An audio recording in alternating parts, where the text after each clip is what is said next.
Well, what's up again there, guys? Brian here, the 3 Topic Gamer, and I have a quick little discussion video to share with you guys today on whether or not more games should actually have director's cuts. Now, for those of you that don't know what I'm talking about, a few days ago, Sucker Punch actually announced that they actually will be doing a director's cut version of Ghost of Tsushima, which was released like just about a year ago around this time. Now, I absolutely loved Ghost of Tsushima, and if it wasn't for the fact that Persona 5 Royal hadn't been released earlier that year, odds are that certainly would have been my game of the year. But I absolutely loved that game, and absolutely welcome what they would be, what a director's cut could bring us. But not too long before that, Kojima Productions also announced that they themselves would also be doing a director's cut of Death Stranding.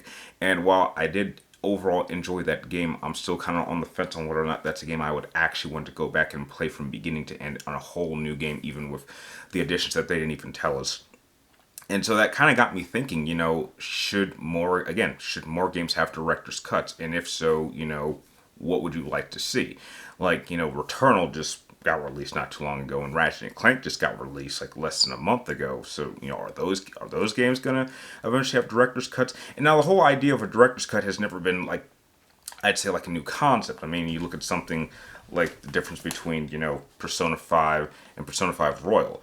Technically, it doesn't say director's cut, but I would say that Royal is technically a director's cut, which added a number of additions, gameplay wise, and expanded the story. And overall, even though I love the first Persona 5 game, it's an excellent game.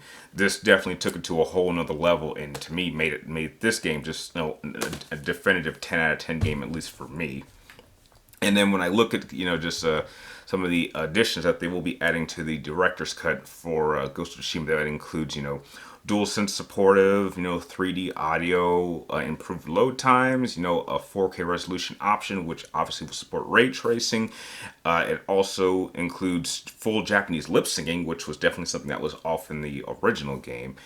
And now it even is going to come with a whole new island and a co-op gameplay function, which I think they had hinted. I'm not sure if it's been a while since I've actually played Ghost of Tsushima, because I know they announced like a multiplayer. I'm not sure if that's what they're talking about, but yeah, overall, I mean, this absolutely is definitely looking like it's worth the $70 price range if you do plan to get this on PlayStation 5. But they have announced that if you already own the game, then you just have to pay like $20, and then you'll like be able to get the download that should be able to enhance your game if you already have it. But this is definitely something I look forward to playing with.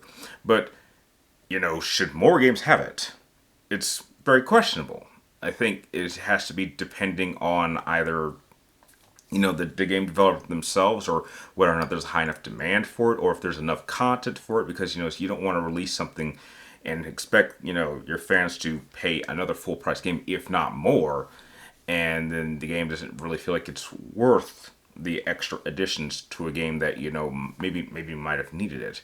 And I think that's a question I think just each individual consumer has to ask themselves, because as much as, again, as I said, I'm not really sure I would get a director's cut for Death Stranding, even though I did like the game, and especially the fact that for Ghost of Tsushima and Death Stranding in particular, I actually did spend like well over almost like $150 each to get their collector's editions. And for Ghost Stranding, I ended up still carrying this baby fetus of BB, and for Ghost of Tsushima, I have this little mask that I keep on my display near my desk. So that came with a number of extra things. So that's what warranted the extra price for when I got those games. However, it does have me a little bit concerned if this is going to start a trend, because I think that there's both a positive and a negative side to what this could bring. I mean, obviously for the developers, they'll be getting more money, and that'll encourage a number of their fans to actually go back and want to play their game again. However, I think that this could have almost a somewhat negative effect, in the sense that maybe you add stuff that wasn't needed or wasn't asked for, or might even make the game maybe a little bit worse. I mean, I definitely do think it's possible in some cases. And the term director's cut is usually associated with movies. So this is like the first time, at least that I can recall, that games are using the name director's cut. I don't recall any other games before these two using that term, but I think that the concept is not necessarily new.